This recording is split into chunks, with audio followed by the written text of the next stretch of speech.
Joe Marino, welcome to Unitarian Anabaptist. Hi, Tom. Thanks for having me on your show. Oh, it's a pleasure.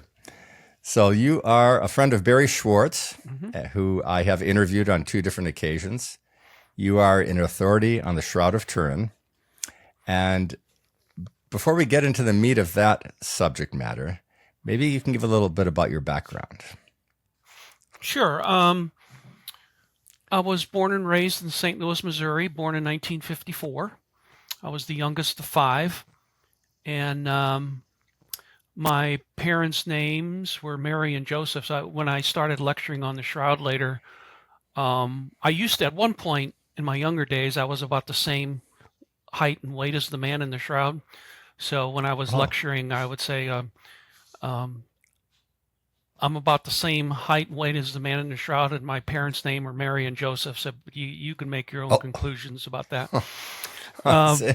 but anyway, my dad was a Sicilian immigrant. He came over to this country when he was 15, became a tailor. My mom was born of Sicilian parents, and she was born in this country. All four of my grandparents uh, were born in Sicily. So I grew up in I would say a lower middle class family in St. Louis, and I went to Catholic grade school and Catholic high school, and had never heard of the Shroud. In the Catholic tradition, there's something known as Veronica's Veil, which is incorporated into the Catholic devotion called the Stations of the Cross. And the legend is that a woman wiped Jesus's face with a towel and an image appeared on it. Okay. And that could be an ideological story to explain having had the shroud in history, which was probably folded up at one point just so that only the face was showing, because it's 14 feet long. So you don't want to carry Okay. around. So if you fold it up, it's easier to transport, obviously. So that Ah, might have been a legendary story. And a clue to that is the fact that the woman's name is Veronica, which is made up of Vera icon, which means true image. So oh, that suggests that that's just kind of an appropriate name for a woman like that. okay. So I became agnostic, I guess, in probably late high school or after I graduated. Um, but I was interested in religion and philosophy, and when I would go to bookstores, I would also always go to the religion and philosophy section first. And at that point, my I was totally open. I was reading Christian, non-Christian, philosophy and religion. And in the spring of 1977, I went to a Walden bookstore in town, and I saw a paperback that had a picture of the face of Jesus from the negative, which is the lifelike image. And it was called, let's see, the Fifth Gospel, subtitled "Is This the Face of Jesus Christ?" So I thought, well, this looks like an interesting reading. Never heard of the Shroud, as I said, but I bought the book, brought it home, read it in one sitting, and was just absolutely fascinated by it. And I thought, man, based on the evidence, I think it could be real. And of course, that was before Stirp even went over to Turin the next year, so there wasn't all that much information in the Western world about it. It was well known in Europe and France and Italy, because they had a longer history going back to the 1350s with it. So, but based on the evidence, I thought it might be authentic, and so I just started trying to find any books and articles I could find on it. So I remember getting a folder, and I had 7 articles, and I thought, wow, look at this collection, which was nothing compared to what I have now. Because I have probably have the best personal English language collection of shroud materials in the world. My whole basement is just file Ah, cabinets and tons of things down there. 350 books, thousands of articles, correspondence, memorabilia, you wow. name it. So obviously it fascinated me, and I've read everything in the English language on it, and with the help of Google Translate, I've dipped into a lot of the foreign works, and thank goodness the Google Translate is pretty good. Translation software in the 90s was just horrible. It was next to useless. but the Google Translate is pretty good. So I've been able to, as I say, check out a lot of the Italian books and articles, or foreign books and articles, French, Spanish, Italian, mainly. So once I got in the monastery, I started lecturing. I started a print newsletter, which I sent out to, what was it? About 220 people in 23 countries. That was before the internet. Gosh. And now I do an electronic newsletter with, I think my list, including groups, I think it's about 330. Not sure how many countries that is, but I send out weekly updates of the latest information on the Shroud. And I enjoy doing it. And it's a lot of whatever videos, podcasts, books, articles, news. I compile those each week and send them to people interested in the Shroud. Anybody listening to this, if they want to join the list, all they have to do is send me an email at jmarino240@aol.com and ask to join to the list. Everybody on the list is blind copied, so your email is not shown to anybody, and one can request at any time to be taken off the list. No questions asked. So again, that was jmarino240@aol.com. So I've been keeping up with the Shroud to the minute since the spring of 1977. So I just passed 47 years of studying it.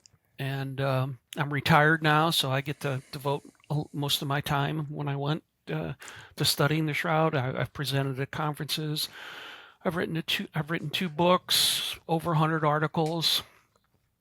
Yeah, I'm living the dream. So. Okay, so so by the sounds of the volumes of information that you have available,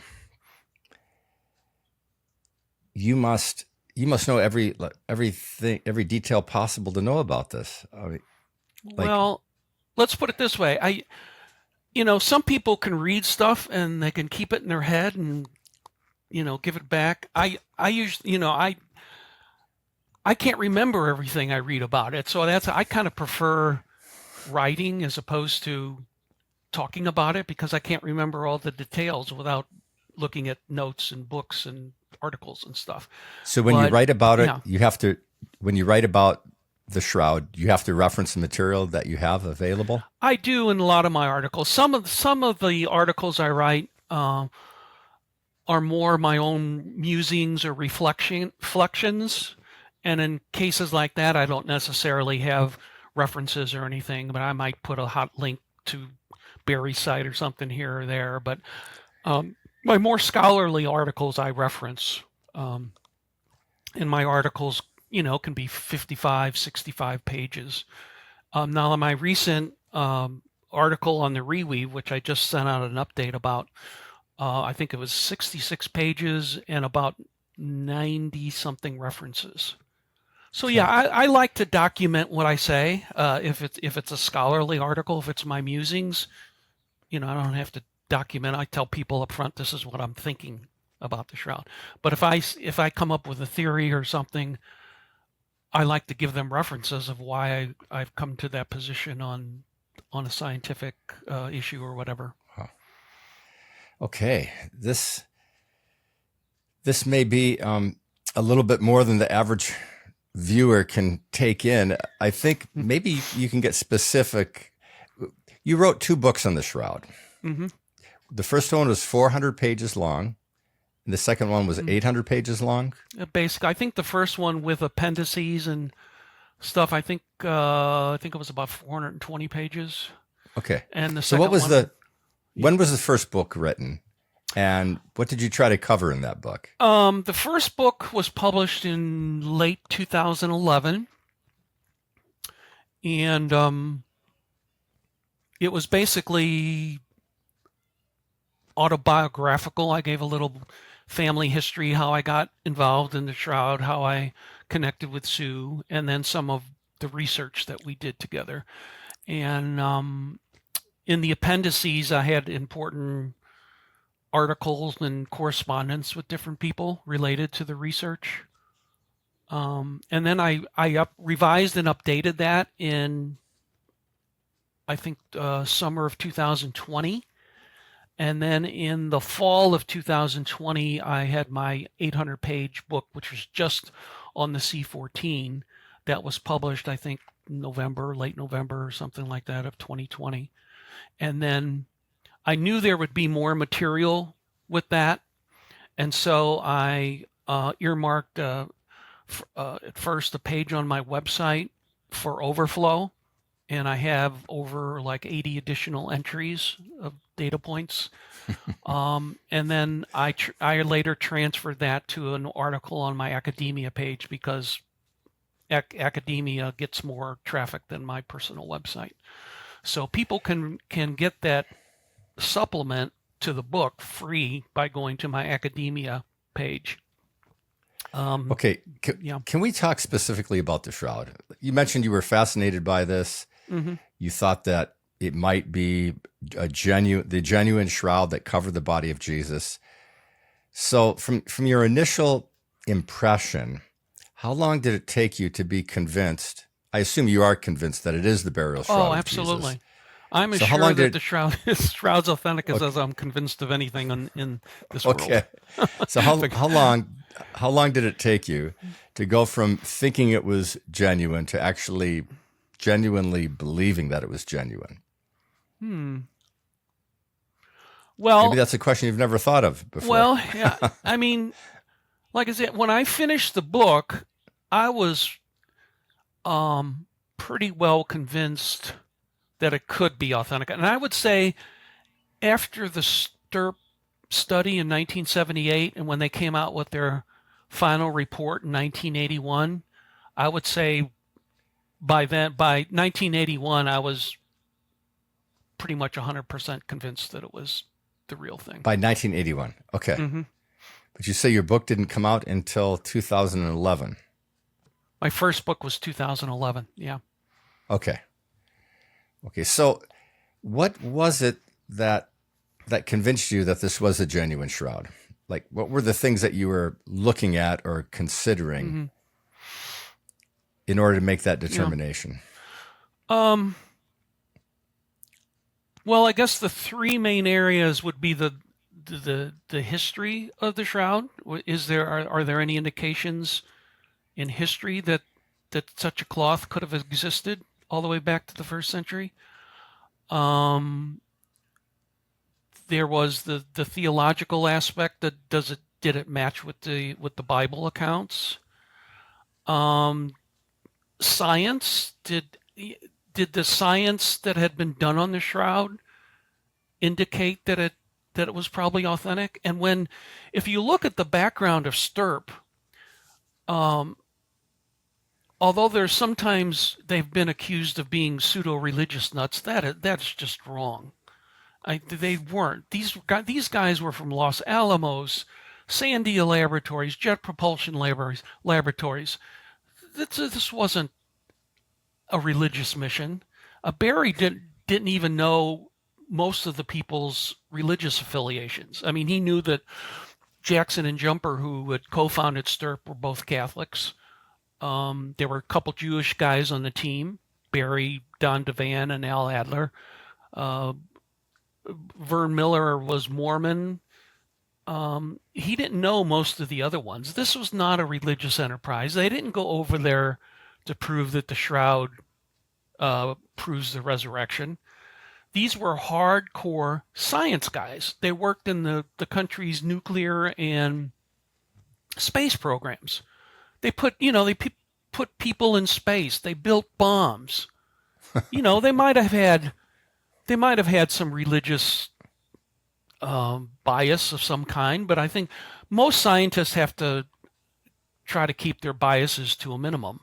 They were sent over there to try to find out one thing: how did that image get on the shroud?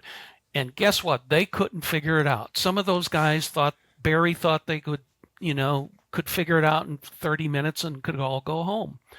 And nobody ever figured it out. And when you see in the press or in articles by skeptics saying, oh, they were pseudo-religious nuts, that is total nonsense.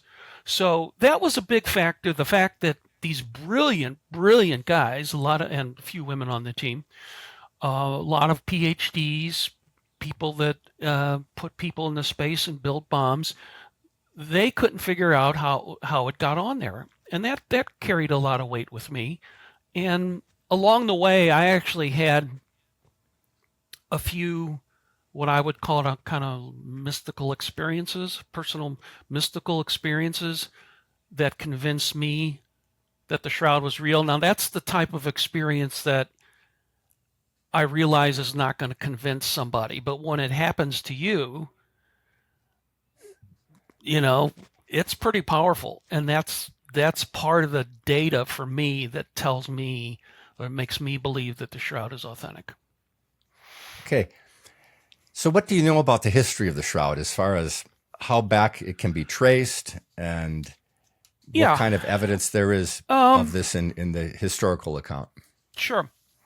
Well, another thing that the skeptics will say that it's really not accurate uh, is that they will say there's no references to the shroud before the 14th century. Just as, the shroud historically surfaces around 1355 in Lorraine, France.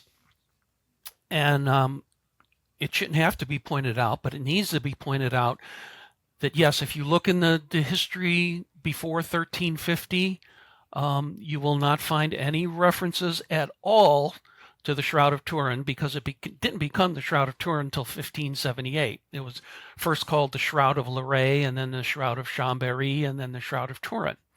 So Okay. obviously, if the shroud's authentic and it existed before the 1350s, it would have been called something else. And history records a well-known image called the image of Edessa, which Ian Wilson wrote a book on in 1978. And he believes that the image of Edessa was actually the Shroud of Turin. Okay. And then it was later transferred to Constantinople in 944 and became known as the Mandylion. And then it was stolen apparently from Constantinople in 1204, and then it goes missing for about 150 years. And then it shows up, as I said, in Lorraine, France in about the 1350s. So um, I did what was it, a 55-page paper that's on my academia page that documents all the references. And the way I phrased the title was documented references to Jesus's burial cloths or linens before the middle of the 14th century here. And obviously not every one of those that I documented are going to be the shroud, but it's very possible that some are, that some of them might be. Um, so, the shroud is obviously mentioned in all four gospels. Briefly, Matthew, Mark, and Luke mention the word sindon, which is a linen cloth, which would be equal to the shroud. John mentions he uses a Greek plural term called aphonia, which is basically means linen cloths, and it can include a larger cloth and then strips. Now, where people get thrown a lot is that their English translation Bible for John often uses the word strips, and then people automatically kind of think, oh, he was wrapped like an Egyptian mummy, which is not true. I mean, even by that time, the Egyptians had stopped wrapping mummy style. The strips referred to there could be the strips that would go around the wrist and the feet, and maybe other strips to keep the body within the larger shroud. Okay. Now, another thing that people don't realize is that in Luke's account, when he describes Peter and John going to the tomb, he doesn't use the word sindon like he had when he mentioned Joseph of Arimathea, using a sindon to wrap Jesus. When he uses the word aphonia, in I think it was 24:12, which is the same word that John used. So, aphonia, people get all oh, it can't be because there's strips. Well, it's not a good translation, and Luke uses both Sindon and Athonia, which shows you that the Athonia can include the Sindon. Okay. Okay.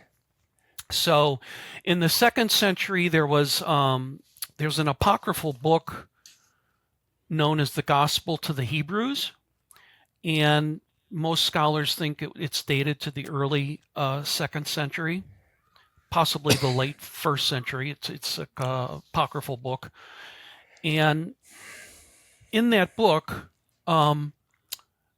it says, when the Lord had given the linen cloth to the servant of the high priest, he went and appeared to James. So there's a reference to the linen cloth in the 2nd century. Now there's tons of references. I'll just go over a few of the more significant ones.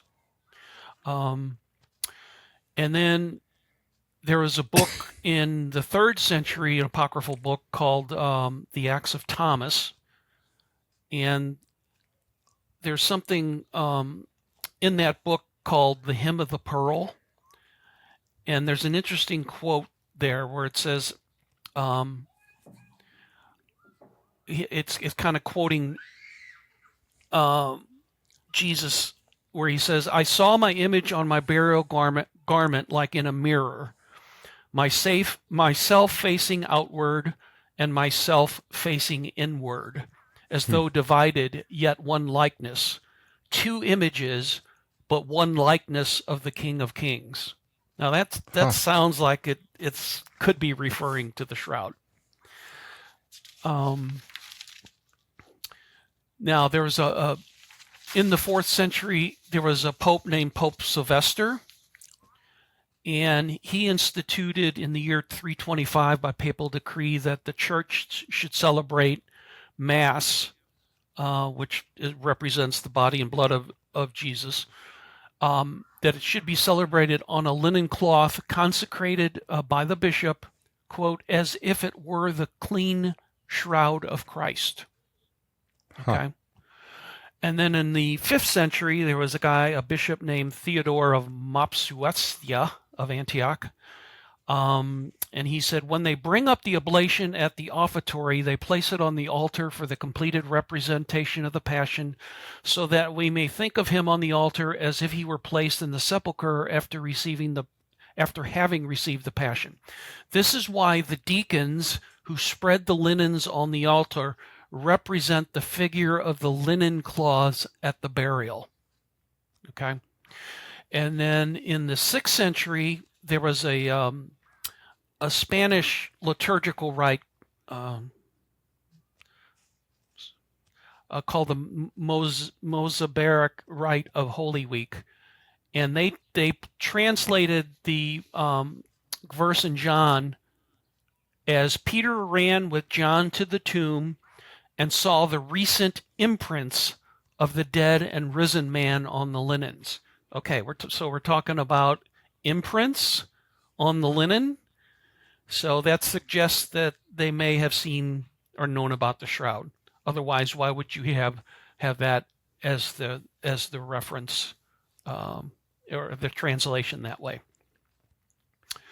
That was 6th century. Now, by the 8th century, icons and that sort of thing had fell out of favor, and it was thought to be kind of a form of idolatry. So the Second Council of Nicaea in 787 wanted to kind of reinstall that veneration devotion in the Catholic Church. And they made a statement that said, in the 2 years preceding the destruction of Jerusalem by Titus Vespasian, the faithful were warned by the Holy Ghost to leave Jerusalem and go to the kingdom of Agrippa, still allied to the Romans. Thus, going forth from the city, they took with them their most precious objects. This is how the images and other sacred objects were taken to Syria, or Edessa, and were to be found there. And then, let's see, there was a Saint Theodore the Studite who lived in the 8th and 9th century. He referenced a linen cloth as a full body image in which the Christ was wrapped and laid down in the sepulcher. And then there's a long-standing tradition that in the early days, maybe even in the first century, that there was a King Abgar who had supposedly written a letter to Jesus asking him to come and heal him. And Jesus supposedly sent the letter saying that he couldn't come himself, but that he would send a disciple to him. And it's believed that someone, maybe possibly St. Jude, who you see depicted in icons sometimes with an image of Jesus, may have brought the shroud to King Abgar, who was supposedly healed and then converted to Christianity. So referring to that legend, Theodore the Studite said that that it was to clearly grant us his divine features, our Savior, who had been covered with it, imprinted the form of his own face and portraying it touching the cloth with his own skin. Then there was a Pope Stephen III, who gave support to the idea of restoring images in the Catholic Church again. And he said, Christ spread out his entire body on a linen cloth that was white as snow. On this cloth, marvelous as it is to see, the glorious image of the Lord's face and the length of his entire and most notable body has been divinely transferred. So here he's talking about not just the facial image, as perhaps the image of Edessa was shown sometimes, but he's talking about the length of the whole body. So, as I said, the image of Edessa was transferred to Constantinople in 944. And the night it arrived there was somebody named Gregory the Archdeacon, delivered a sermon on August 16th, 944. And the sermon was recorded, and he said, the splendor has been impressed uniquely by drops of agony, sweat sprinkled from the face. These are truly the beauties that produce the coloring of Christ's imprint, which has been embellished further by the drops of blood sprinkled from his own side. Blood and water there, sweat and image there. So he's referring to the side image, which again refers to a longer length or a full body image as opposed to just a facial image. So in the 11th century, there was a Latin version of that old Abgar legend that I've referenced. And in that version, it quotes Jesus as saying to Abgar, but if you wish to see my face in the flesh, behold, I send you a linen on which you will discover not only the features of my face, but a divinely copied configuration of my entire body. Now that's a relatively late version, but again, it's they were better in those days at oral transmission than we are, and so there seems to be that reference to a tradition of a full body being imprinted on a cloth. 12th century, there was a theologian named Ordericus Vitalis. He wrote something called the Ecclesiastical History in the year about 1141. And he wrote, a precious linen on which he had wiped off the sweat of his face, and on which an image of the same Savior shines forth, miraculously painted. Really, the word should be imprinted, because painted gives the impression that paint was used, but Stirp showed that there was no paint. Okay, and he says this image shows to whoever looks upon the appearance and size of the Lord's body. 13th century, Gervase of Tilbury says, the story is passed down from archives of ancient authority that the Lord prostrated himself with his entire body on the whitest linen, and so by divine power there was impressed on the linen a most beautiful imprint of not only the face, but the entire body of the Lord. Again, a full body image.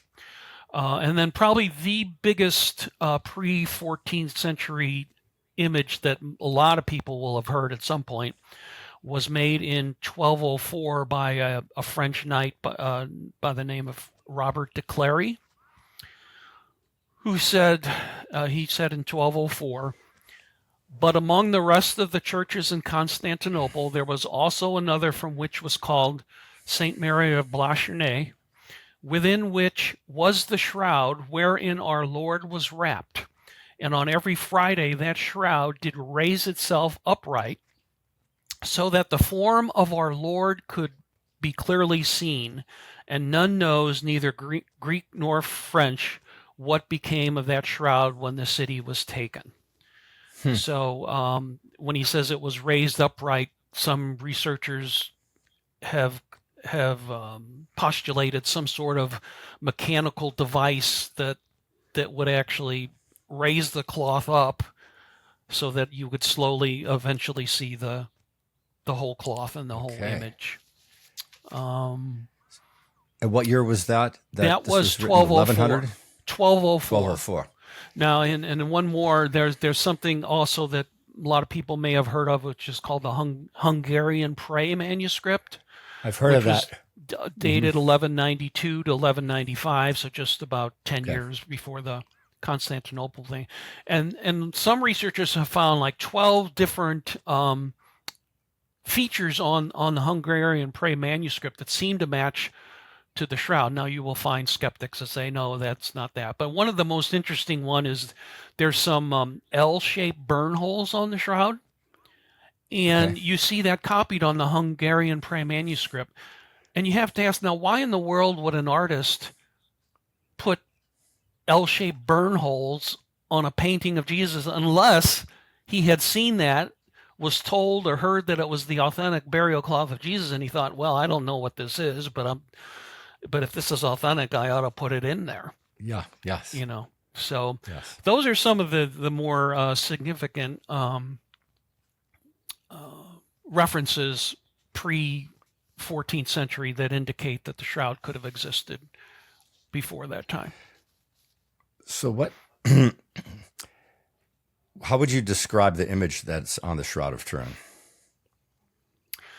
Well, it's the complete front and back images. To the naked eye, it's not very detailed.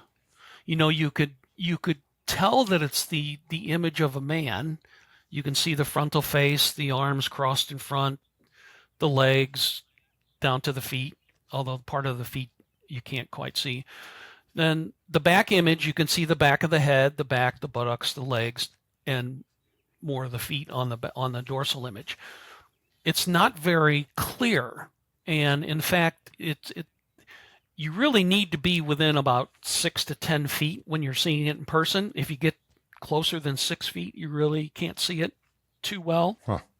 Or if you get further than 10 feet away, it gets a little bit harder to see. It's when you take the picture with and you get the negative. You know, young people today don't get too much about, you know, they're used to taking a picture and there it is. You know, us old timers had when we took pictures, we had to get, you know, we used film and took it to the drugstore and had to wait 24 hours, and we would get a pack of negatives back, and then you look at it and say, who or what is that? And then, but when you look at the pictures and it was positive on the pictures, you could tell. So the lifelike image of the shroud is what you see on the negative. The first picture was taken in 1898, and in those days they used glass plates. So when the Italian photographer, who was an amateur photographer, who was actually a lawyer, you have to remember that photography was really only invented in the early 19th century. So photography was only about 70 years old at the time. And when he developed the glass plate, he said he almost dropped it because he didn't expect to see a lifelike image from the negative. He wasn't sure what he was going to see, but he, because the original image is not very distinct as it is, but he sure didn't expect to see a positive or lifelike image on the negative. So do you have any idea why that's the case. I'm trying to think if the burial cloth, would the burial cloth be, as it were, a negative? So you're taking a negative of a negative and getting a positive? Basically, I mean, if you want to think of it that way, yeah, the image on the shroud is like a photographic negative. And so when you take a picture of it and it comes out positive, then yeah, but that's one way to think about it, I think. So And I that's one of asked the. Bear. I was going to say that's one of the strange characteristics of it. And then Yeah, it's very strange. and skeptics will say, "Oh, he just happened to get that." I don't think Okay, so. so excuse me. Has it ever been theorized? I mean, why that would be the case? So I'm just trying to think. You have the image that's on the shroud is the image of a crucified cadaver. Is that correct? Yes. Mm-hmm. Okay, so there's it's a dead body, Mm-hmm. and I guess my assumption is that the power of resurrection made this dead body emanate some kind of energy or light or something Radiation that was actually broadcast onto the cloth. right. Is that your impression? Yeah, most scholars will think that it's some sort of radiation or light, and I think a negative, and it comes from inside the body. Most people think. I mean, I think I've come across one or two people that think that the source is from the outside, but most researchers and scientists think that the source of the energy came from within the body. Okay. And when that happens, if that is the case, I think you would get a negative image. Okay. Inherently. And I guess I'm trying to imagine this energy emanating from the body would have been life energy coming down from God, like God is energizing or giving life to this dead body, and the resurrection, like the time frame, if so potent an energy, if for lack of a better word, was emanating from the body, then the resurrection would have been a very instantaneous event. Like it was just a fraction of a second that all of a sudden this body goes from being dead to fully alive.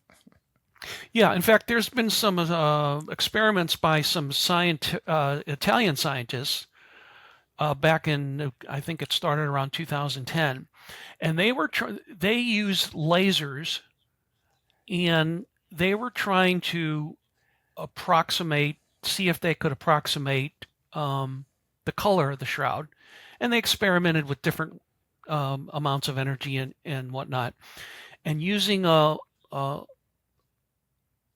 excimer ultraviolet laser on a control linen, they zapped a laser for like 1/40 billionth of a second and were able to somewhat approximate the color of the shroud image and the depth penetration of the shroud. Okay. Now, mind you, that's just one little spot.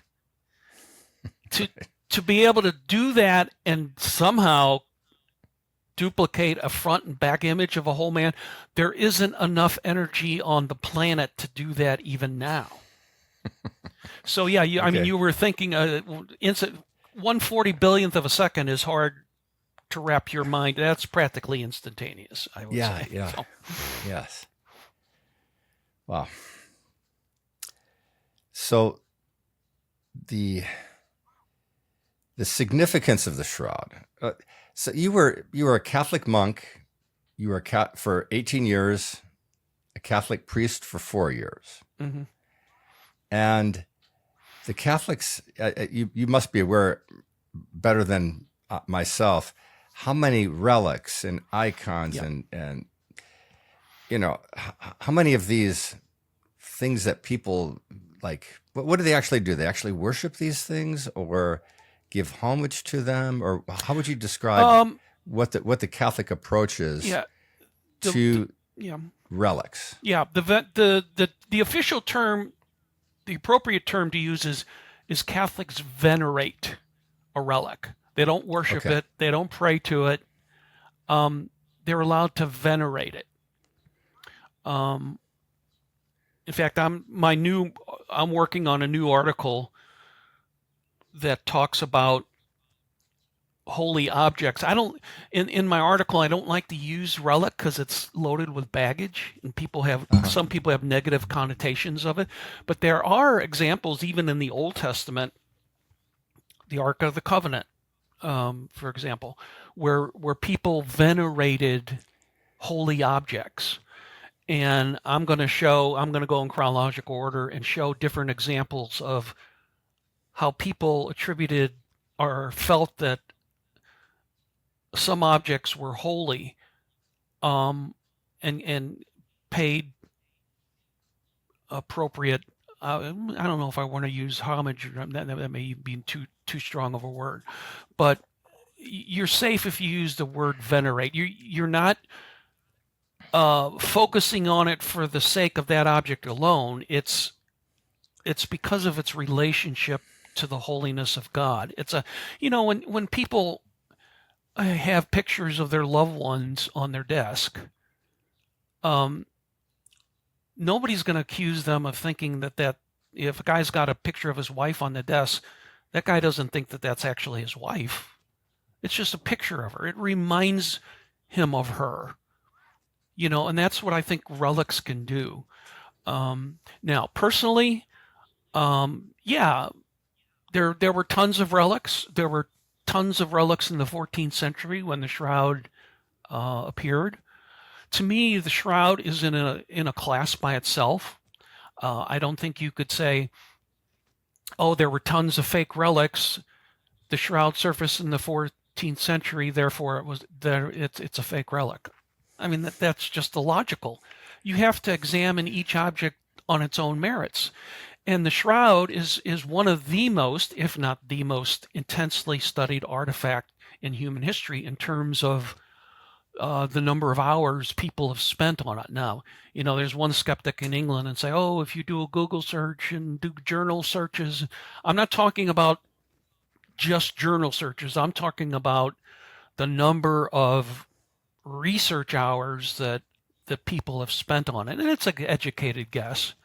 The shroud's probably literally the most intensely studied artifact in human history, and to this day, nobody knows how the image got on the cloth. So, I think that gives people the ability to say, okay, there's no natural image formation yet. There may be later, of course, but the fact that we've gone this long and nobody's come up with anything at least leaves open the idea that it could be supernatural. Now, some people don't even believe in the supernatural. So, there's nuance and that sort of thing when you discuss these things. But, Christians believe that we believe in the supernatural, so they're open to that idea. What do you think? What do you think of the idea that this cloth should be taken seriously by more than just Catholics? Yeah. Well, in fact, one of the reasons that a lot of Protestants don't pay attention to us is they often have a knee-jerk reaction to anything that they think is, quote, a Catholic relic. And so, and I've heard Protestants say, I didn't pay attention to it first because I thought it was a Catholic relic. And then they'll say something like it, but then I started studying on my own and I realized the evidence for it was very strong. Okay. So, if Jesus died for everybody, it's for everybody to look at, whether you're Catholic or Protestant or whatever. Um, Mm-hmm. if it's real, I mean, it really enhances the scriptures, I think, to a degree, and gives us a better idea of what Jesus went through. Now, if you read the Gospels, one of the Gospels says, "And he was scourged." Okay, that tells us he was scourged, but that doesn't impact, I think, mentally or emotionally on you what he went through. But if you look at the shroud and you see the scourge wounds, and then you hear medical doctors talk about it, what happens when you're scourged, it puts some meat on it, you know. I think it's just an added thing. It's not something that's necessary, but I think if God tries to get people take the time to look at it. Like I say, I've been studying it 47 years. If it had been fake, I would have found out by now, But I think Yes. it's real, and that's why I keep studying it. And I think the shroud, if people can overcome some theological biases and look at it, I think they can find a wealth of good in it. Gary Habermas, Dr. Gary Habermas, I saw him on a video recently or something I read by him, and he made a statement that I kind of repeat often now because I believe it's true. He says our beliefs are more affected by our worldviews than by facts. So anytime we're exposed to something, and a Protestant hears the shroud, oh, it's a Catholic relic. I don't want to, we all have biases of some kind. And I think everybody has to work to overcome their own biases and look at it honestly. And if you do, I think you're going to find some amazing things. What is the expression of Jesus's face on the shroud? Oh, wow. That's, when I bought my first book, just the picture of the face, the lifelike. In other words, the negative of what's on the shroud. It was just the face, and sometimes people only see that.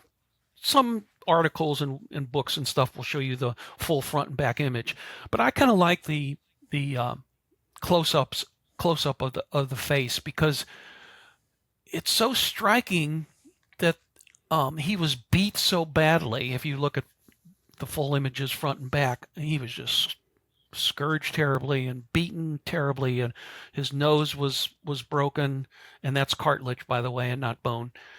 So that doesn't upset the prophecy about no bones shall be broken. But there's a peace and serenity in that face that when you think about it, you go, how could usually when you see somebody that's been murdered or something, you don't like to look at those pictures, and you could see the pain on their faces a lot of time, but in this image, despite the fact that he was scourged and crucified, there's just an incredible peace and serenity on that face that just at least it grabbed me, and it's never let go, and I just never get tired of looking at it. It's just looking at the face for some people brings them to Jesus.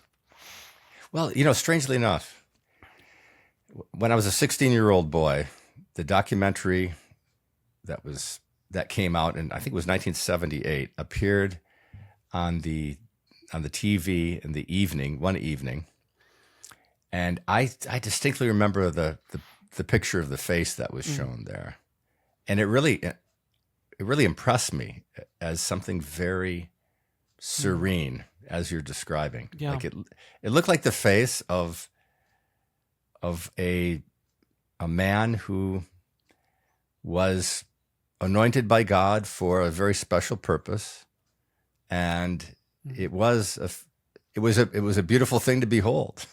So I really that really made quite an impression on me. And yeah, it does for most people. Yeah. Wow. So I think maybe we can touch upon you, you talked about the points that the image cannot be reproduced. There's no scientific explanation, like there's no real scientific explanation of how the image got there. And yet there has been some pushback, scientifically speaking, to disprove the Shroud of Turin. Sure. And the most notable of this is the carbon dating research that was done.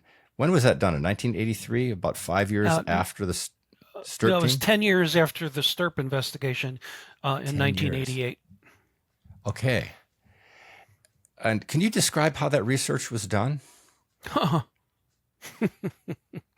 Yeah, I mean, we don't want a 2-hour interview here, but just I think it would be good to let the audience know, if you can, like what happened. In this.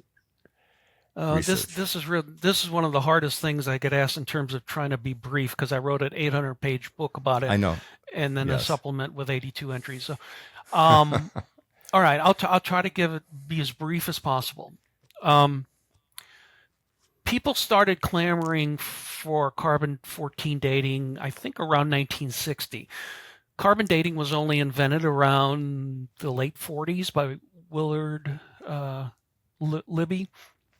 And the first method, you needed like a handkerchief size piece of linen.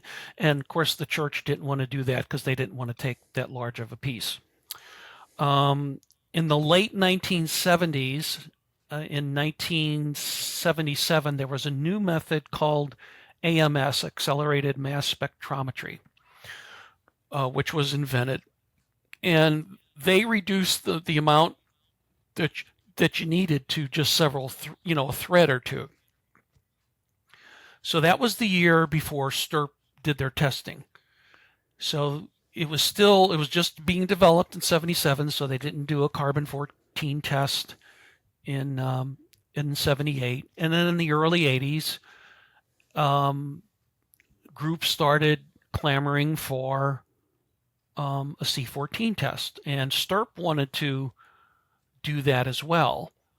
And they submitted to the church authorities a 26 test proposal to do further multidisciplinary tests like they did in 1978, and a separate C14 test. Now, the labs that were picked, they considered 7 labs first, and then they reduced that to 6, and then they reduced that to 3. Most of those labs thought that, we don't need those other 25 tests. C14 is good enough to tell us whether it's first century or not. Oh. And there was a lot of politics and agendas and egos, and the guy that co-invented the AMS method was a guy by the name of Dr. Harry Gove, and he was one of those guys that thought Sturp were a bunch of pseudo-religious nuts. So he worked behind the scenes to get Sturp eliminated, and he was eventually successful. Oh. So the church decided to let 3 AMS labs test it with no other testing. They had held a 3-day workshop in Turin in September and October of 1986 to establish the protocols for how the testing would be done. Well, come around April 21st, 1988, samples were taken, and despite the fact that protocols had been set back then, and more protocols came out as late as January 1988, on the day of the sample taking, 2 Italians argued for an hour and a half where the sample would be taken. It's like, folks, you had all those protocols. Why are you arguing now, the day of the sample? And they ultimately picked the one sample where Sturp says, no, don't take it from there because that area is possibly contaminated, repaired. It's not a good, and they took it from that sample. from that area, the sample from that area. And they cut it up into 3 samples. They kept the sample, and then they gave it to the other 3 labs.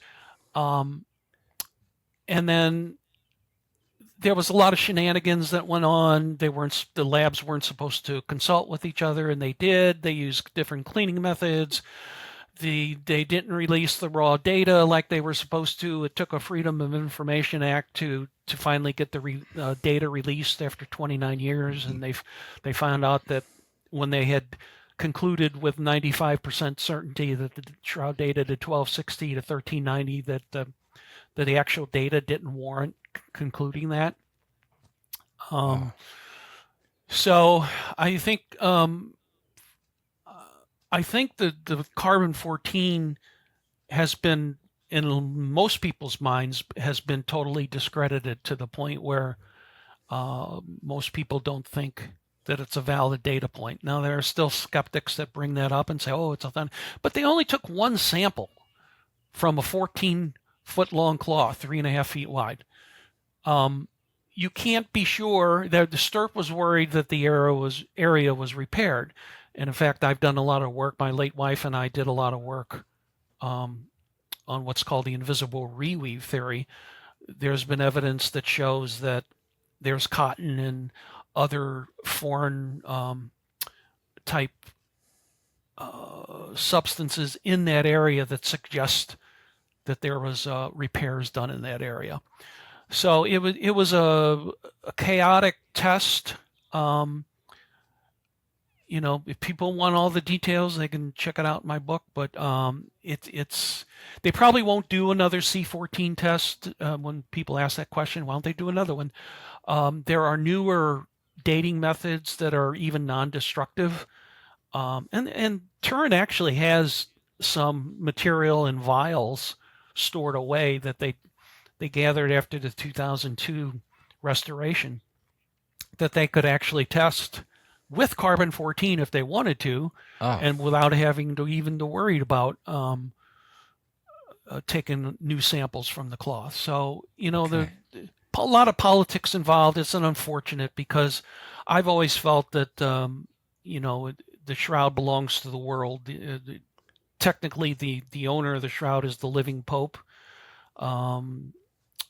But I think the shroud belongs to the world, and I think they should do more testing because I think it is an object that can help bring people to Jesus. Yeah. So I'm trying to think of what else I need to ask. I think I'd like you to tell the audience what the Shroud of Turin means to you and to your faith perspective. Yeah.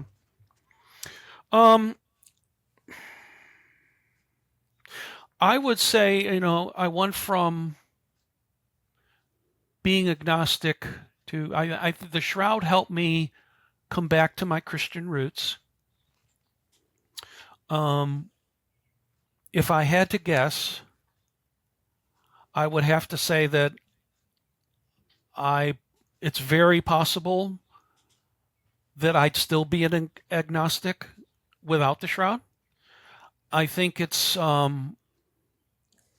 it's if you can come to faith without needing like something like that, good for you. I needed something more.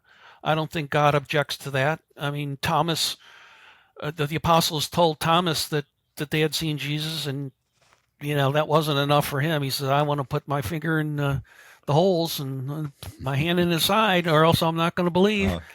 And that was okay with Jesus. I mean, so.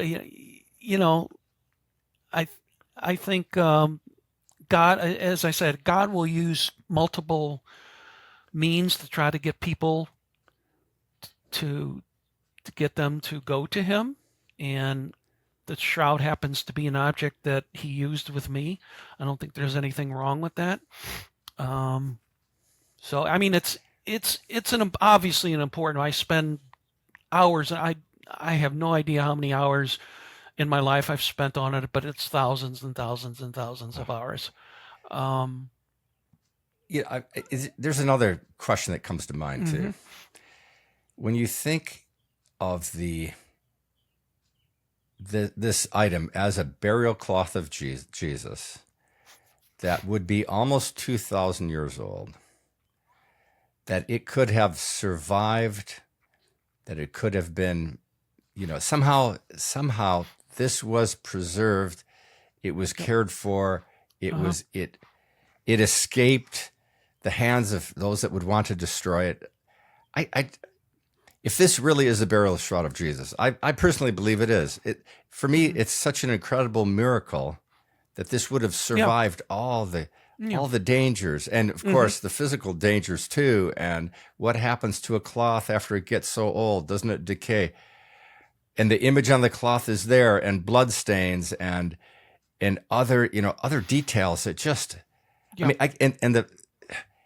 it is just like it pushes the boundaries, doesn't it? Well,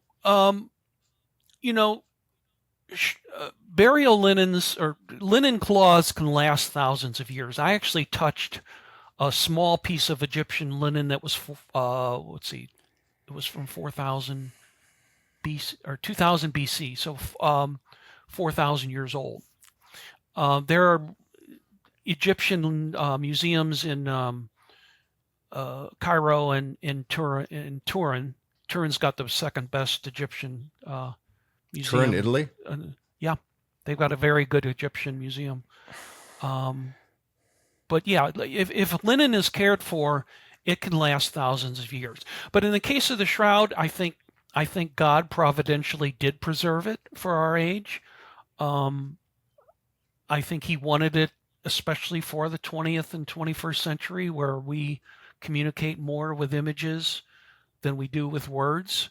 And I think he helped preserve it partially by putting in the hands of families that kept it preserved well over the century. You have to remember, it wasn't like, it was exhibited a lot here and, in different times and whatnot, but some families, were able to keep it hidden for the most part. Yeah, and it escaped the Romans and the Jews, who definitely would have destroyed it. And in fact, that might have been one of the reasons that the images weren't mentioned in the Gospels, because they didn't want to unnecessarily draw attention to it. But there was probably coded language and stuff to give enough information about to people in the know that knew about it in the background, and stuff like that. But yeah, I think God probably pulled a few miracles here and there, not necessarily just in that it still exists, because linen cloths can last that long, but it just in the circumstances of avoiding fires and groups that wanted to destroy it and that sort of thing. Okay. Well, this has been an interesting interview, a little bit off the ordinary. What are your closing thoughts? Well, I think the shroud right now is, I've been following it since the late 70s, and things were very, the shroud was in the news a lot in the late 70s and early 80s with Stirp, and of course things died down quite a bit after the carbon-14, but it's resurfaced again. I think it's more popular than ever. There's more shroud groups popping up around the world. There's tons of videos and things. I have my weekly list. I usually have 10 to 15 items per week that I tell people about. There might be an electronic exhibition of the shroud in 2025 where people can see it exposed on their computers, tablets, phones, whatnot. I'm working with some people in St. Louis, which is my hometown, for a conference, international conference to be held there next year. I heard another group in Ohio is thinking about having a conference. Things are hopping at the moment. And when I used to lecture in St. Louis, people would come up to me afterwards and say, I'd like to look more into this. And I'd always say, you better be careful. Once you get into it, you may never get out. Because I've literally only known a couple people that were, heavily involved and were able to extricate themselves from from Shroud research, but it has a way of grabbing people and never Yeah. letting go. And I know people, some of my friends have studied it more than 50 years.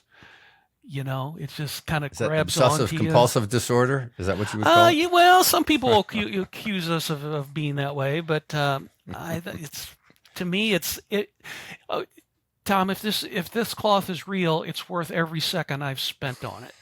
And I have no, some people say, oh, you're worshiping and this and that, and I'll stand before God with a clear conscience. I'll say, it seems so real. I thought it was real. I was trying to bring people to you. I'm going to get in trouble for that. I don't think so. I don't think so. Okay. Well, I really appreciate you taking the time to come on this Sunday evening, and I'd like to hope that we could see each other face to face. We're not that far apart. Yeah, maybe you can come to the conference in St. Louis, or if the one comes off in Ohio. You don't happen to know where it will be in Ohio, do you? I think it's going to be at the Franciscan University in Steubenville. Oh, okay. It's along the Ohio River. Yeah, near. I think it's fairly close to Pittsburgh, but yeah, it's about a 3-hour drive for me from Columbus. But it'd probably be the same for me too. Yeah. Okay, Joe. Well, thank you for this. Thank you for this time. Anytime, if you want to do it again, let me know. Okay, maybe I can think about more questions that could be asked. But sure, you seem to be an authority on this. So I'd like to say good night to you then, and wish you God's blessing. Thank you. God bless you too.